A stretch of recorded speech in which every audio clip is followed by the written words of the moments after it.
So, we're all familiar with the Disney sequels. The good, the bad, the series baits, and the liars, otherwise known as the prequels marked as sequels. Most people have some kind of opinion about the Disney sequels.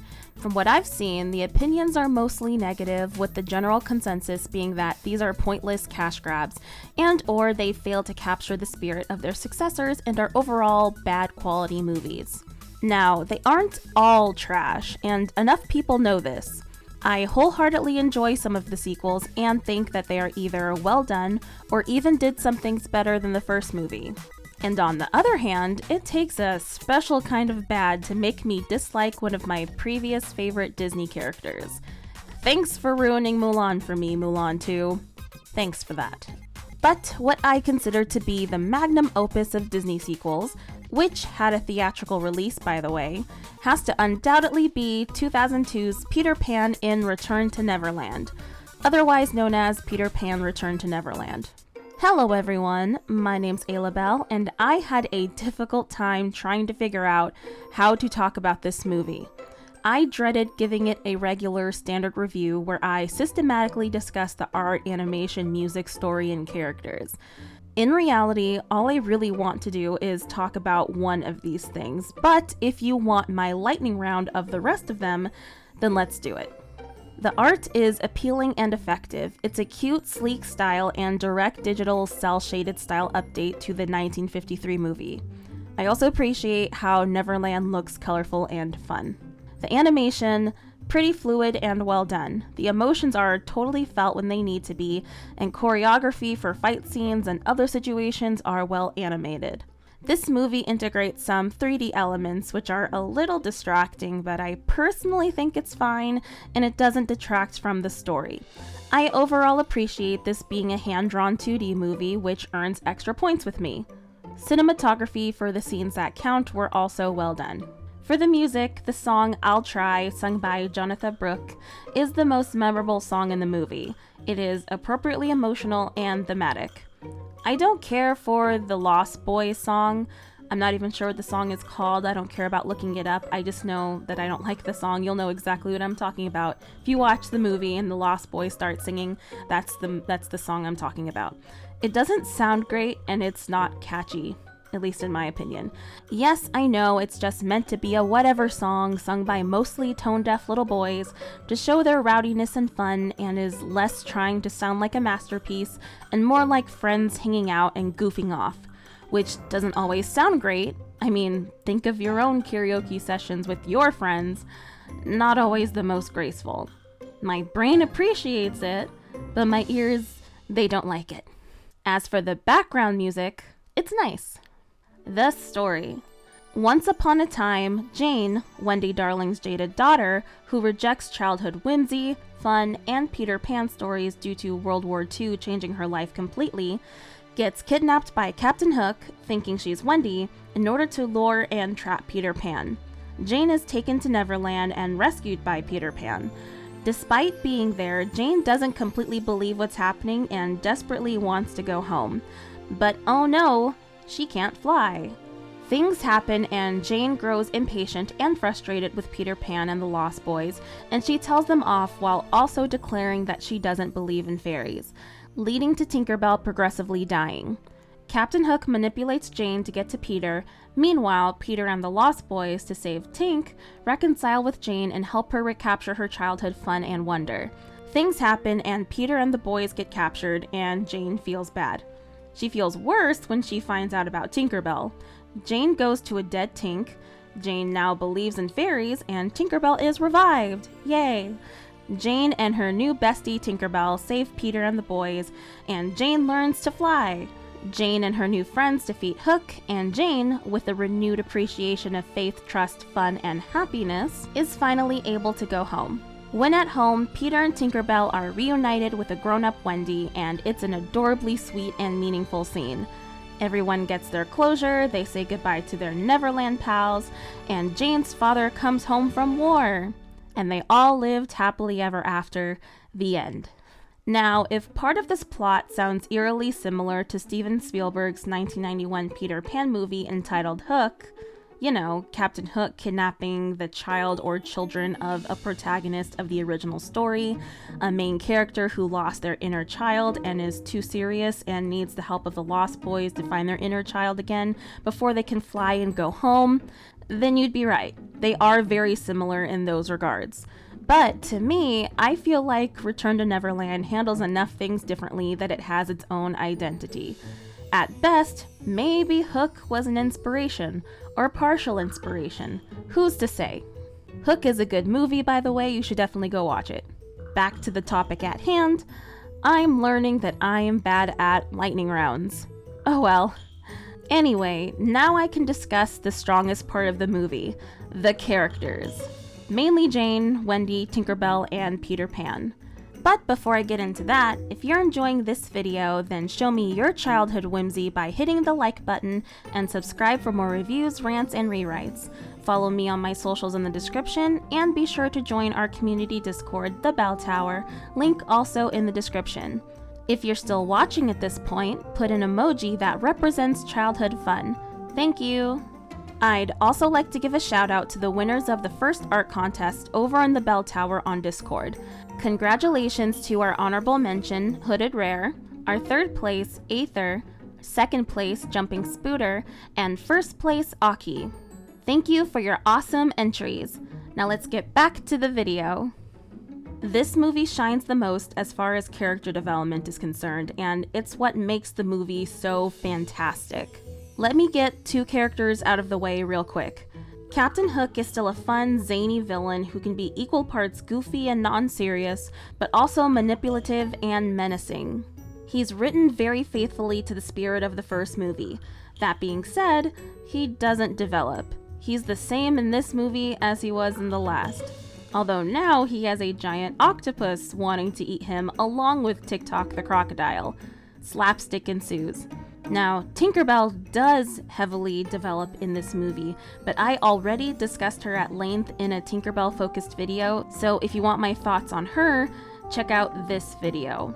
Long story short, Tink starts out as her usual spicy, homicidal, jerky self who just can't stand Jane, but after suffering a bit due to Jane's disbelief in her and, ultimately dying, Tinkerbell is revived and has turned a new leaf in that she adores Jane now and wants the girl to succeed with things. It's actually really sweet to see how their relationship develops.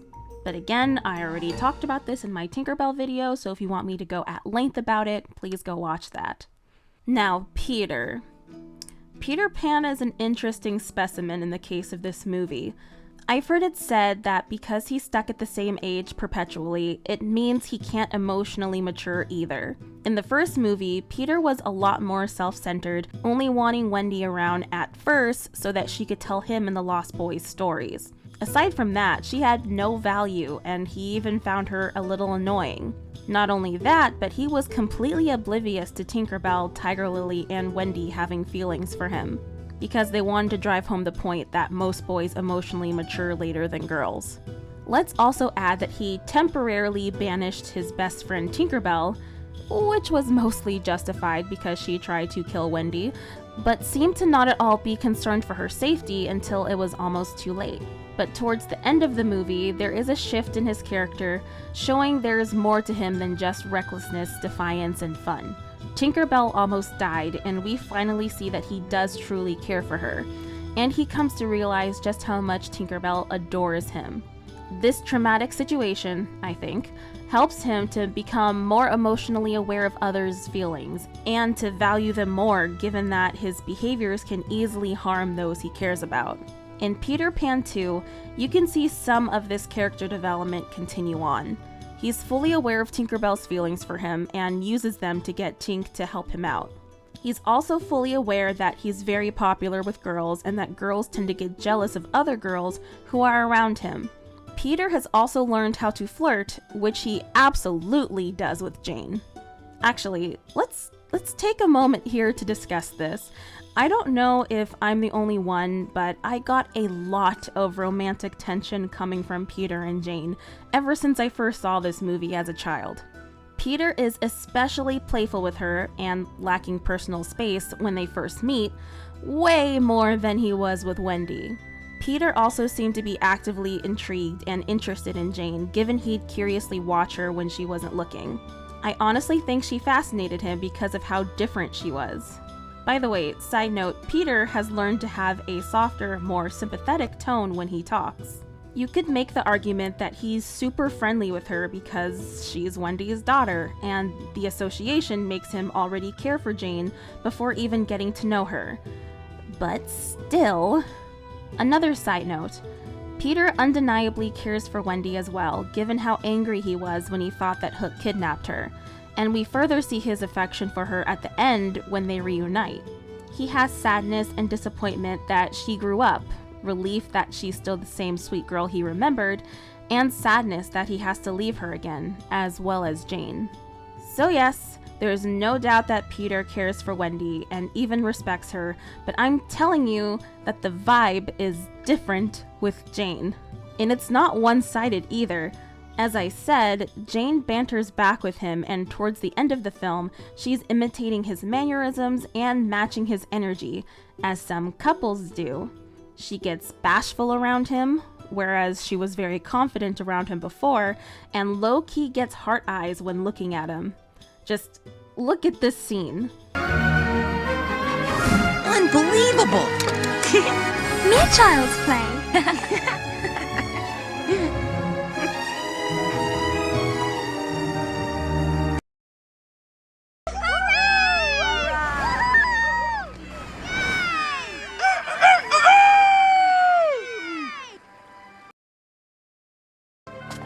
Mademoiselle, it would be my pleasure to escort you back to London. The pleasure will be all mine, good sir. Whoa! Hey! Like, you see it too, right? No joke, I shipped them before I knew what shipping was. Anyway, this was supposed to be about Peter. So yeah, despite being frozen in age, he does seem to have emotionally matured. And I respect and appreciate that. And now moving on to Wendy. Wendy doesn't do much in this movie and is only at the beginning and at the end, but she's still very important. Wendy, with full memories of her past adventures and affection of Peter Pan, grew up continuing to believe despite not seeing other evidence of him throughout the years. Even though she grew up and became an adult with children and responsibilities, she never lost touch with her inner child. She still knew how to smile, have fun, and see the silver lining of things even when situations seemed grim. She is truly an optimist and is the beacon of light in her family. She had to be a single parent for a few years, both not knowing if her husband was even alive while also doing her best to keep her kids not only safe but hopeful and happy. No matter the situation, she relied on Peter Pan's story to help herself and her children to not give in to despair. She recognizes the power of the Peter Pan stories and tries to encourage Jane to keep telling them to her younger brother, especially if they were to be separated from her because of the war. The stories were and are part of her reality that prove that dreams can come true and miracles can happen. It's important to keep whimsy and imagination alive no matter how old you get or what you face. So much of today's society, mostly shown in media such as movies, tries to convince us that adulthood has to be depressing, dreary, and serious, that adults don't or shouldn't like color, saturation, or whimsy or fun. The Disney remakes and any live-action remake of a cartoon seems to be of the mind that more mature and serious means low brightness, low saturation, too much focus on what's realistic, and not enough focus on overall fun. Why do we have this agenda pushed on us that adults can't like fun, cute, whimsical, colorful things? While yes, there are adults who do like the dreary stuff, a lot more of us do like the whimsical, sparkly, and colorful. Look, I'm an adult who likes to joke around, play video games, who likes colors and saturation, whose favorite show was My Little Pony Friendship is Magic and the original Lion King as her favorite movie. I also like plushies and to squish putty and play with it. I like to jump on trampolines. I just like to have fun that a lot of people, I guess, seem to think that only kids can like. And I also appreciate stories that have pictures too. So sue me. I would have appreciated a live-action Winx Club that embraced the color, glitters, sparkles, and fashion and friendship of the original series. And no, I won't make a video about Winx Club or Fate the Winx Saga. All of this is to say that it's both sad and hilarious how society views adulthood the same way as SpongeBob depicted adulthood in the Season 2 episode Grandma's Kisses. Wendy from Peter Pan Return to Neverland is, in my eyes, an ideal adult who knows when to be serious, responsible, motherly, comforting, assertive, but also appreciates childhood and fun and never lets go of that spark and color for life that she had as a child. And that's why she is so important to this story. And I honestly think that I appreciate Wendy more in this story than I did in the original movie. And now we get to Jane. Jane serves as Wendy's foil and follows a very interesting pattern for the earlier Disney sequels that featured the children of the previous movie's protagonists, in that the children typically want the opposite thing that their parents wanted or happily ended up with. Those characters being Melody, Scamp, Jane, Kiara. Jane is a young girl who became super serious and refused to believe in fairy tales and stories of Peter Pan due to being forcibly separated from her father and having to live and survive during war times. Peter Pan and the stories never saved or helped them, so she thought it pointless to believe. All she's interested in doing is keeping her family safe and provided for, given that her father requested that she take care of her mother and brother and to be brave. For a while, all she's known is the reality of war, and she handles it like a champ. We see that she's brave enough to traverse the bomb-threatened streets of London with just her dog as a companion, all to get some socks for her brother. She listens to news updates and keeps inventory of all the family's supplies. She couldn't know peace in the same way that her mother and brother had. Because of her father's request, Jane decided to put the burden of her family's well-being on her shoulders and prioritizing well-being over fun. Fun and whimsy are only distractions to her and won't help the conflict at all. Interestingly, before the war, she was told stories of Peter Pan and believed in him, wanting to be the very first Lost Girl. But as opposed to her mother and little brother who held on to these stories for hope and comfort, Jane rejected them. She became too practical for her own good. She didn't know how to relax and let go, and the pressure was no doubt weighing down on her. She's a kid who loves her family and wants the best for them, wanting to stay with her mother not only to protect her, but also because her mother is her source of comfort. Jane thrives on order and security, as well as her own control to some degree. If she can reasonably predict what's going to happen, she can prepare and make a plan. She wants to make sure that she has things under control because with that control and proper planning, everyone and everything will ultimately be all right. In her mind, she's been able to help the family stay afloat with her practicality. She gets mad and frustrated when the order is broken and control is taken away from her, and in response, she lashes out at others, even unintentionally hurting feelings. The examples being when she's told that she and her brother will be taken from her mother, and in response, Jane ends up telling her brother that Peter Pan doesn't exist and makes him cry along with blowing up at her mom. And later on, when the Lost Boys and Peter ruined her supply book/organizer and she's unable to maintain order or fulfill her duties to her family, she ends up yelling at everyone and hurting Tinkerbell unintentionally. Her dad told her to take care of everything, but how can she when things are falling apart? Jane secretly misses the fun times and wants to believe in fairy tales and such. She misses being a child. This is shown when she sneaks listening to Wendy's story and when she hugs the Peter Pan doll for comfort. She wants that childlike hope and whimsy back, but can't justify embracing it. Now, you'd think that going to Neverland and meeting Peter Pan would instantly make her a believer and make her have fun again. Nope. She at first thinks she's dreaming, but even after realizing it's real, she rejects having fun, having faith and trust in the pixie dust, and struggles with happy thoughts that she's unable to fly. Flying is the only way home, so she has to learn somehow. But even when being surrounded by a magical land and people, she still remains emotionally detached and can't get out of serious mode enough to have some fun. See now, this is sort of justified considering A, she's from a war situation, B, she believes her family needs her to survive, and without her, they'll suffer. And C, she and her brother are supposed to get sent to the country for safety, and if she's not there, not only will her family be worried sick about her, but her brother will be all alone. So yeah, I can see how it's hard to relax and have fun. It is at this peak of frustration that Jane declares that she doesn't believe in fairies, which begins to kill Tinkerbell, unbeknownst to Jane, who stormed off. Still frustrated and desperate to get home, Jane chooses to put her trust in Captain Hook to bring her home. And you know she's desperate since she's hesitantly, but actively trusting her kidnapper because she feels she can't trust Peter. Similarly to how she couldn't trust Peter to make her feel better or take away the dreary situation in her life. Jane rejoins the Lost Boys and Peter to help enact her plan with Hook, but in doing so, she ends up having fun with them as they teach her how to be one of them. She initially only participated in the activities with an ulterior motive, but ended up enjoying herself and remembering what it felt like to laugh and play and be goofy. She finally became the first Lost Girl as she always wanted.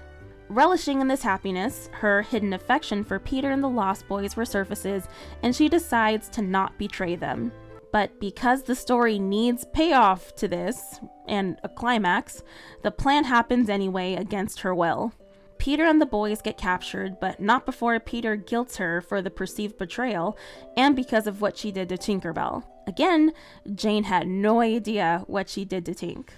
Jane feels awful and goes to check on the fairy, only to cry in despair at finding her to be dead.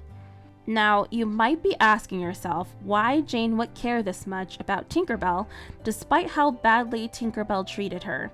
Oh, I forgot to mention earlier that Tinkerbell tried to kill Jane, humiliate Jane, which Jane didn't know about, fight Jane, and overall had a bad attitude towards the girl. Firstly, Jane isn't inherently a jerk. She's a flawed child, but isn't bad, as all she wants to do is good and to help. She's much harder on herself and others, much more than she needs to be, and her frustration boiled up to a point where she unintentionally hurt someone. So once she's calmed down and realized the consequences of her actions, of course she's going to feel bad. And like her mother, she's quite motherly and can be really soft and tender, but more often than not is more of a strict, no-nonsense type of mother. She has the instinct to care for others and is distraught that someone seemingly under her care was hurt because of her. Another point is that Jane grew up hearing stories about Peter Pan and Tinkerbell, so she closely associates the two with happiness and comfort. They were like long-lost friends of hers. Now that she's rekindled her childhood wonder, she cares deeply for these people. She finally got her childhood back, and now she's responsible for part of it dying again. Anywho, Jane's newfound belief revives Tinkerbell, and now they're best friends. The girls go rescue the boys, which is Jane displaying her bravery again, as well as accepting responsibility for what she did. With faith, trust, and pixie dust, Jane is finally able to fly and helps Peter and the boys to defeat Captain Hook. And can I just add how epic of a scene it is when Jane learns how to fly? The whole movie led up to this point, and it truly feels like an accomplishment. And the movie knows it. The animation becomes even more fluid, there's more dynamic poses and camera work, and the music swells. To add on to that, the other characters recognize how far she'd come with this and are incredibly impressed and proud. The first flight scene with Wendy and her brothers was cute and fun, don't get me wrong, and especially memorable, but Jane's first flight was an event. Anyway, at this point, Jane's feelings for Peter seem to have blossomed. The two flirt a bit, and Peter, while sad to do so, respects her wishes to take her home, and he keeps a good attitude about it. Jane, of course, wants to stay and hang out and spend time with her new friends, but once again, accepts her responsibility to take care of her family, more specifically her little brother, and promises to protect his dreams, imagination, and happiness by telling him Peter Pan stories. Once back home, she's super fun and enthusiastic, much to her family's delightful surprise. Jane, upon saying goodbye to him, declares that she'll always believe in Peter Pan, no matter what the future has in store. And of course, her father finally comes home and she gets to welcome him back with joy. And her father gets to return to the fun and imaginative daughter he remembered her to be. Now that's character development and why this movie is just so good. In conclusion, I love Peter Pan Return to Neverland. It does everything that a sequel should do. It has its own identity and does not reiterate the plot from the original movie. It's a great movie in its own right, but even more fantastic as a sequel, as it masterfully carries on the spirit, themes, and character development from the previous movie. I 100% recommend this movie, and I believe all Peter Pan and Disney fans should see it at least once. But what do you guys think? Have you seen Return to Neverland? Do you like it? Why or why not? If you haven't seen it, do you plan to? Comment below and let's get this conversation started. And remember, I'm the artistic Aloubell, and if you enjoyed this video, make sure to like it and subscribe for more reviews, rants, and rewrites. But as for now, that's all there is. There isn't any more.